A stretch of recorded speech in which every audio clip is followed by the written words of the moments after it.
আসসালামু আলাইকুম। আশা করি সকলে ভালো আছেন। আমিও আল্লাহর মতো ভালো আছি। এই দেখেন, এটা হচ্ছে শিব নদী। এই যে অনেক বড়, অনেক দূরে নিয়ে দেখা যাচ্ছে। এই যে ওই পাশে বাঁধ আর এই পাশে নদী।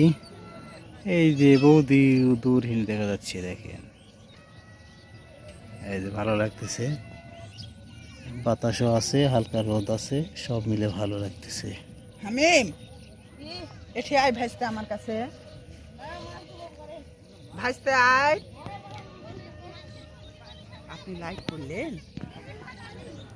লাইক করলেন?